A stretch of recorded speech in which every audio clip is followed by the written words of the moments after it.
In the mid-intertidal, the most important grazers are limpets and winkles.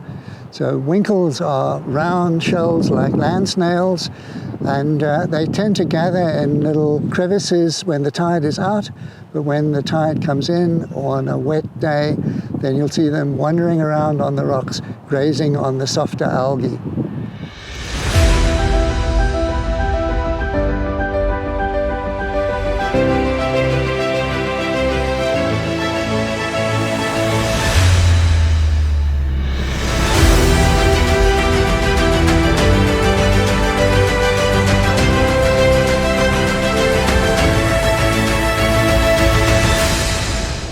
So an easy way of telling herbivorous from carnivorous snails is to look at the aperture. In the carnivorous snails, like this whelk here, there's a notch in the aperture from which its sensory siphon projects, and it uses that siphon to sniff out, that's its nose, uses it to sniff out and follow its prey. The herbivorous snails don't need that, they don't need to track down their seaweed prey, so they just have a round aperture. You don't need a siphon if you're eating seaweed salads. Yeah, that's right. And then both of the species have a trapdoor, and that's to protect them against desiccation when they're out of the water. And you see this nice little spiral, horny trapdoor in the herbivorous species. What's that trapdoor made out of? It's made out of chitin. It's the same sort of stuff that your fingernails are made out of. They just like grow it on the And then on the as the animal grows, so the trapdoor grows in a series of concentric circles.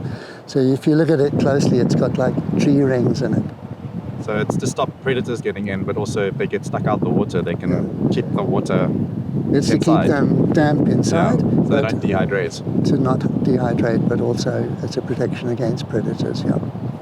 So when periwinkles are moving around in a rock pool like this, they often make a mucus trail and displace the sand and make these beautiful patterns. So if you follow these tracks around, at the end of the track, you'll find the winkle. The very uppermost zone of the intertidal is completely dominated by tiny little periwinkles that are barely marine actually. They only get wetted at high water of spring tides, once or twice every 2 weeks. And the rest of the time they have to survive in the hot baking sun. And these rocks actually get very hot in the summer. And you'll even see the periwinkles hanging from the rocks by a little thread of mucus to try and distance themselves from the very hot rocks. It's a tough life on this. It's a very, very harsh environment, and very few species can survive here. So it's actually called the Littorina zone after these little periwinkles, which have now had their name changed, and they're called Afro-Littorina, the African littorinas. But most of the tidal cycle, they just sit attached to the rocks with their trapdoor very tightly closed and just waiting for the next high spring tide.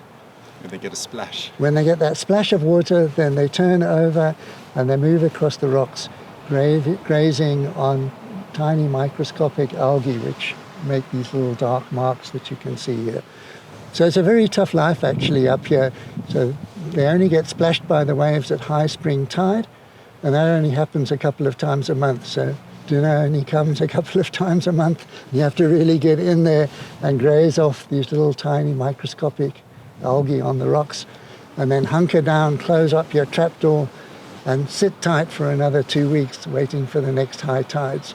I guess they have to use that time to like breed and do everything just in that small They've just got to reduce their metabolic rate, I think, and just wait it out until the next time. So it's an extraordinarily harsh environment to live in. So sometimes you'll see them grouped very tightly into tiny little crevices in the rock, gaining a little bit of shelter from one another, a little bit of shade from one another. As we move down the shore, the types of periwinkles that we get bigger and bigger.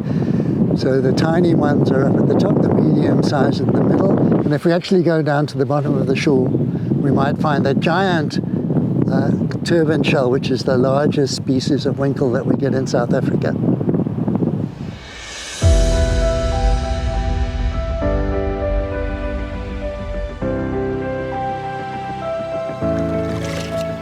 Ooh. Gee, check these ones out, man.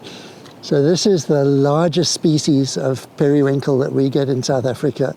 It's the Alikreukel, or giant turban shell. And as you can see, it grows to a pretty formidable size. And this is the largest species of periwinkle that we get on the coast here. And you can identify it very easily, not only by its very large size, but this remarkable trapdoor. So it's got this very thick calcified trapdoor with these little knobbles on it. It's quite unlike the trapdoor of other periwinkles, most of which are actually transparent. And these were quite heavily exploited at one time, so you don't find them all that often anymore, except you see them cast up, dead shells cast up on the shore in some places very commonly.